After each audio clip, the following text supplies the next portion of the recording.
Возмущается котик. Любимчик.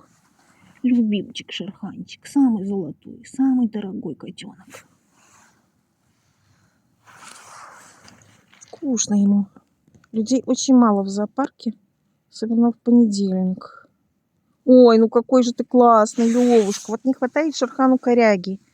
Как сейчас Поршик пользуется корягой Шерханчика. Ему такой не хватает. Любимчику нашему.